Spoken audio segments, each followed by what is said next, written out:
I am very happy and give glory to God that our whole church is able to come together and worship.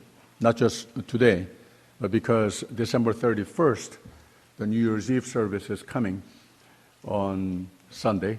We are worshiping together 2 Sundays in a row. I give thanks to God and thanks to all of you for your participation. Dietrich Bonhoeffer, the German theologian, preached, "Do not ever underestimate the value of God's grace, the gift of life in Jesus Christ." His concern, you see, was that too many Christians make God's grace too cheap and ordinary. The grace of God is not ordinary. The sacrifice and love of God seen in the life and death of Jesus Christ is never ordinary. In fact, the gift of life made possible in Jesus Christ is not even possible nor seen in all of the history of humanity. It is because of that Jesus, God Himself, had to come into the world and be the only means through which salvation was made possible. If you're looking for seats, there are seats up here in the front, so come up to the front. Faith is our response to such an amazing grace of God, life of emulating who Jesus was, that gives us assurance of salvation, and this active, proactive faith allows us to be fully embracing or make our own this amazing gift of life in Him, now and then forever. I am confident that each of you, all the people in this sanctuary today, have faith, and I am also certain that you are all heaven-bound. That is why you are here on Sunday, on Christmas Sunday, worshiping God. But what Bonhoeffer was referring to is this: are you fully Christian? Meaning, church refers to people who are set apart as God's own, as people whom God has claimed as His own, God's citizens of God's kingdom, which will last forever and ever. But to be set apart means that we are not people who live ordinary lives anymore. We are certainly going to heaven, but we are to live set apart lives today. We are set apart as lives that in the realm of God's kingdom, now as well as after we leave this earth. God seeks to prepare for us our eternal home in holy communion with Him forever. But God also wants us to live that holy communion with Him now, as we continue to tread our journeys here on earth. So this truth poses a question for us. Is that you? Are you heaven-bound? We all know that. But are you living God's kingdom, holy communion with God today? Is that you? God accompanies each and every one of us, whether we know it or not. But do you know that? Do you have the peace that transcends all understanding because you strive to be near Jesus? If your answer is yes, I know God is at your side. I know that God gives you that peace and blessing and protection and His love every day. You should be congratulated. You are an example of regarding God's grace as most precious, and you are daily making conscious choice to embrace Jesus Christ as your Savior and Lord. You are indeed the church and Christian as God intended you to be. But if your answer to this question is, I'm not sure, sometimes I am sure, but sometimes I'm not. I'm not sure if I'm in the realm of life with Jesus, who is my shepherd, who blesses me, who guides me in paths of victory, or every day and every life circumstance Things change, but I know God's love and His blessing toward me is never, ever changing. If we can't say, I am sure about this, then perhaps we are not making the crucial life choices to regard God's gift of life in Jesus Christ as most precious. Our passage makes clear how we can find ourselves in that realm of life set apart, holy communion with God, life that continues through all the days of our lives, and that life extending into eternity. John 3:16 reminds us that God loves us so much that whoever believes in Him shall not perish, but have an everlasting life. This is God's promise. This is God's grace. And by God's grace, we are saved. But in that sentence right in the middle is written, those who have faith in Him, those who believe in Him. In our minds and hearts, of course, but are you doing your life to live the lives that befit God's grace and your faith in Him? Once again, you all are people of faith.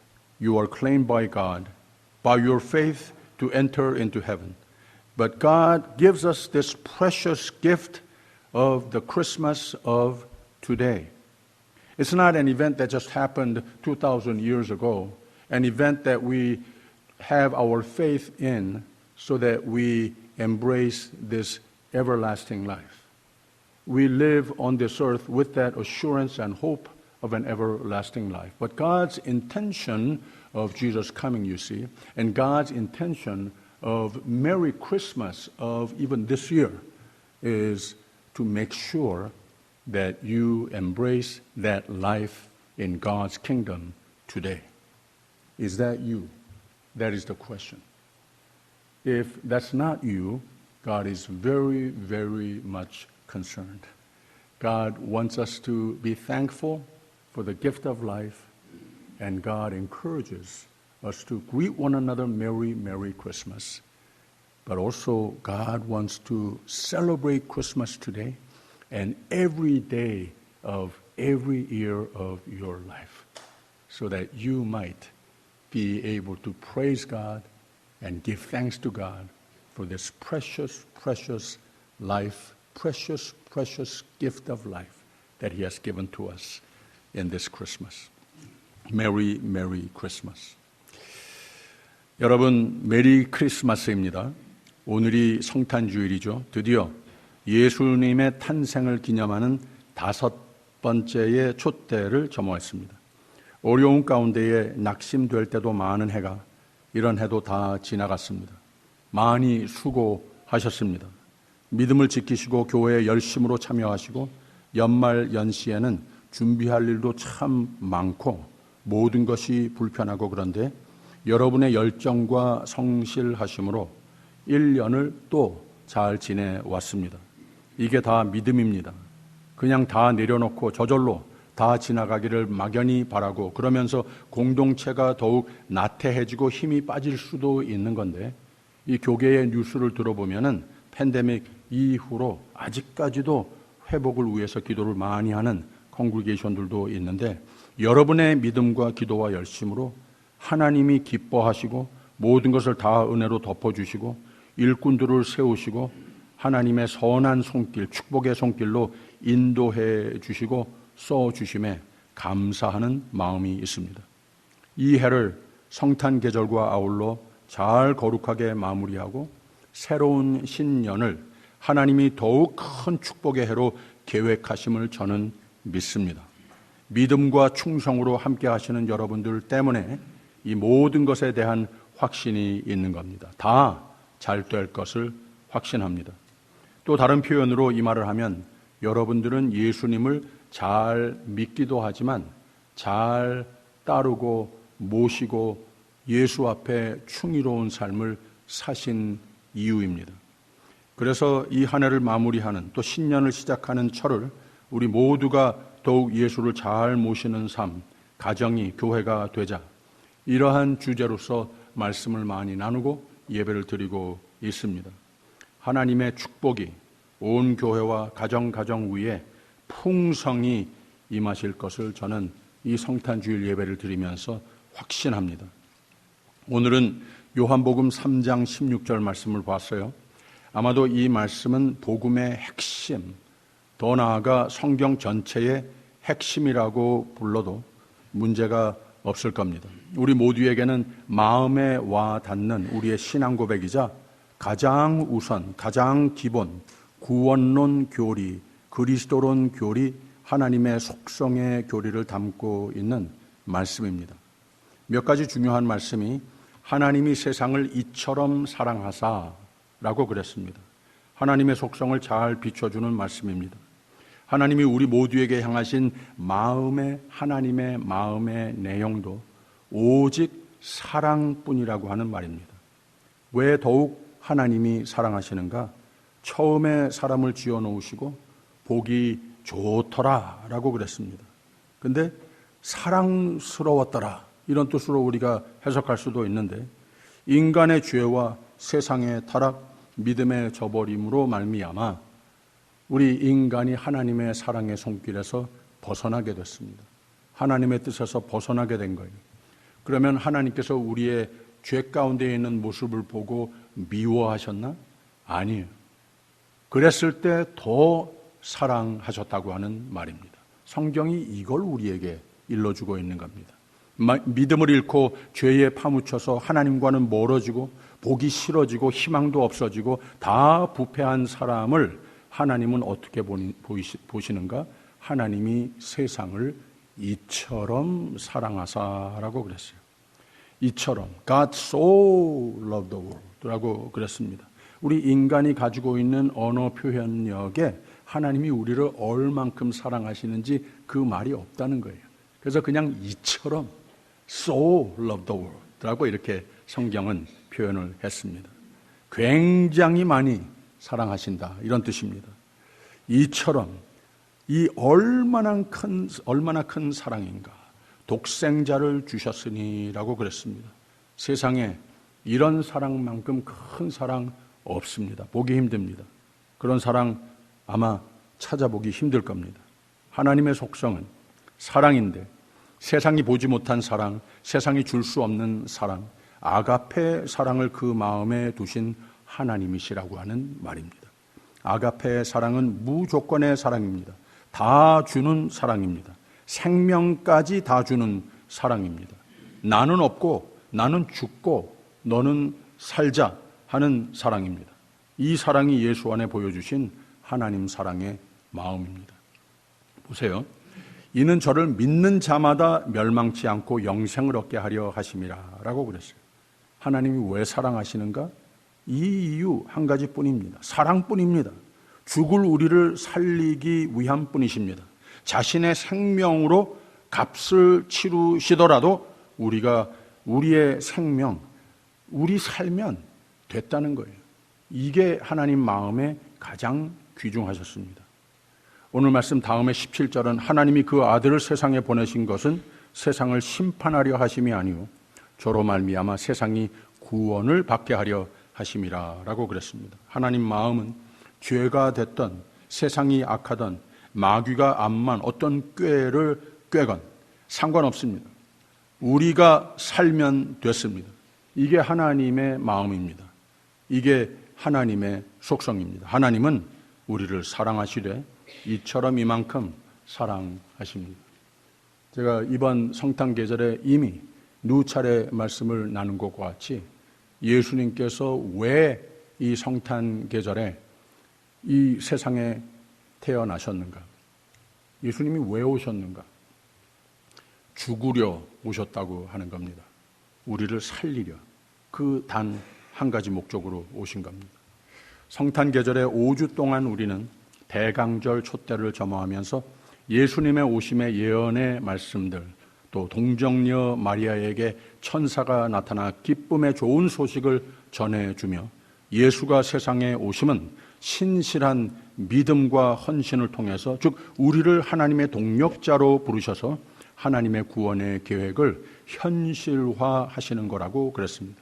동방박사 목자들에게도 나신 예수를 달려가 찾아서 경배하며 내 마음과 삶의 구세주로 모신 삶이 되라 광건해서 그들이 다 그렇게 하지 않았습니까? 그들 모두 나중에 믿음의 공동체의 원로가 됐던 시므온과 안나도 아기 예수를 안고 기뻐하며 하나님의 구원을 찬송했습니다.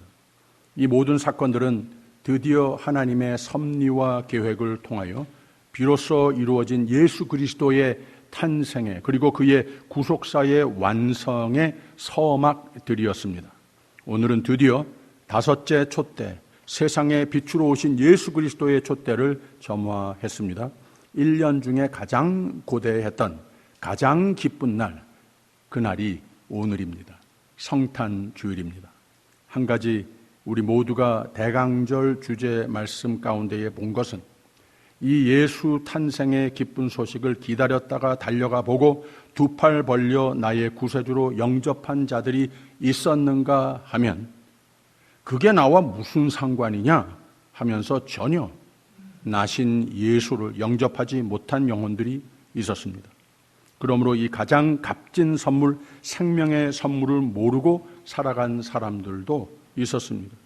하나님의 이처럼 사랑을 모르고 살아간 사람들이 있었습니다. 그래서 복음의 핵심, 성경 전부의 핵심이라고 할 수 있는 오늘 말씀은 하나님이 세상을 이처럼 사랑하사 독생자를 주셨으니 우리가 멸망치 않고 영생을 얻게 하려 하심이라 라고 이 most precious gift, 가장 값진 선물을 주셨는데 한 가지 꼭 있어야 할 조건을 덧붙여진 겁니다.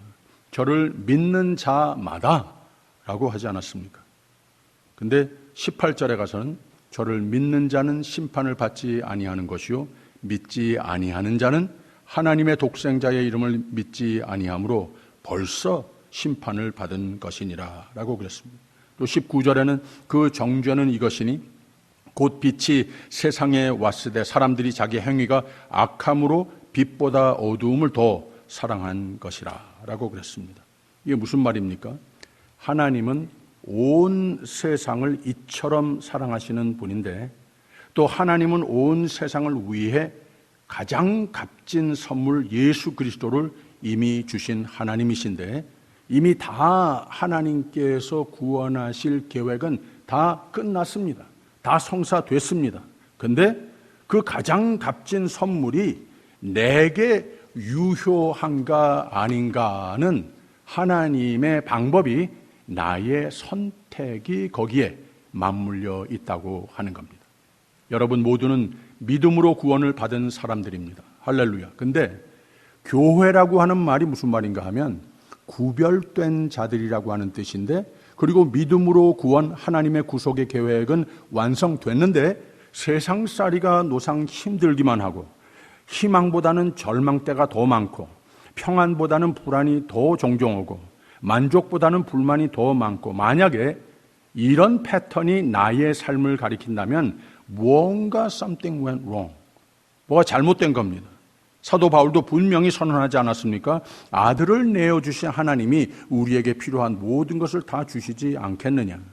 또 내게 목자 되신 여호와는 나를 선과 승리와 복의 길로 책임지시고 인도하시는 하나님이시라고 다윗은 노래하지 않았습니까? 예수님 자신도 무엇이든지 기도하고 구하는 것을 받은 줄로 믿으라라고 하셨는데 어떻게 돼서 더러는 그런 은혜와 평강을 누리며 살고 더러는 은혜와 평강과는 거리가 먼 삶이 됐습니까? 믿음은 있는데 구원 받았는데 왜 그렇게 하나님께서 이미 다 축복하신 바대로의 하나님과 동행하는 천국의 삶을 오늘 누리지 못하고 사느냐고 하는 거죠. 그 이유를 설명할게요. 베드로 후서 3장을 보게 되면은 베드로는 다 믿음은 있어도 누구는 생명의 삶을 누리고 누구는 그렇지 못한 이유를 가르칩니다. 믿음으로 구원을 받은 삶을 오늘도 하나님의 은혜의 영역에서 벗어나지 않는 삶이 되기 위해 노력할 것이 분명히 있는데 베드로후서 3장에 이런 말씀이 있어요. 우리는 그의 약속대로 의에 거하는 바 새 하늘과 새 땅을 바라보도다. 그러므로 사랑하는 자들아 너희가 이것을 바라보라니 주 앞에서 점도 없고 흠도 없이 평강 가운데에서 나타나기를 힘쓰라라고 그랬습니다. 또 18절에 가서는 오직 우리 주 곧 구주 예수 그리스도의 은혜와 저를 아는 지식에서 자라가라. 영광이 이제와 영원한 날까지 저에게 있을지어다 라고 그랬어요. 그래서 이 문장 속에서는 하나님께서 은혜로 말미암아 믿음으로 말미암아 우리가 천국을 확신하면서 사는 존재들인데 우리가 더욱더 액티브하고 능동적인 믿음, 더욱더 예수 그리스도와 붙어 사는 삶을 노력할 때에 오늘 살고 있는 매일매일도 천국과 같이 돼야 하는 것이다. 이 권면을 하고 있는 겁니다. 그래서 우리가 이 사도 바울이 로마서 8장에도 이런 말을 했어요. 성령에 이끌려 사는 사람, 하나님을 사랑하는 자, 즉 더욱 하나님의 의를 추구하는 자, 즉 예수를 더욱 닮고자 노력하는 자는 이게 곧 하나님이 우리를 구원하신 뜻인데 이런 사람은 모든 것이 합력하여 선을 이루느니라 라고 그랬습니다. 이게 다 무슨 말들이나 쉽게 말하면 오직 은혜로 오직 믿음으로 구원을 받아라. 그리고 오직 하나님 사랑 예수 그리스도를 내 삶의 주인으로 모신 삶, 성령께서 내 삶의 주인으로 선으로 의로 인도하시는 삶이 되라 하는 겁니다. 왜 그러느냐? 그래야 내 삶이 천국을 확신하는 삶도 되고 또 이 세상의 삶이 천국과 같은 삶이 되는 거라고 하는 말입니다. 그래서 성탄절이 있는 겁니다. 할렐루야. 나를 위해 탄생하신 예수를 감사로 경축하며 나의 삶이 성탄 계절만이 아니고 1년 내내 매사에 천국과 같은 삶, 모든 것이 합력하여 선을 이루는 삶이 되기 위하여 가장 값진 선물 주 예수 그리스도를 나의 삶의 주인으로 새롭게 모셔서 여러분의 성탄절과 이제 펼치는 2024년의 매일매일이 메리 크리스마스가 꼭 되시기를 주님의 이름으로 축원합니다. 메리 메리 크리스마스. Ladies and gentlemen, I present to you the Zion Choir. Let's welcome them with a big round of applause.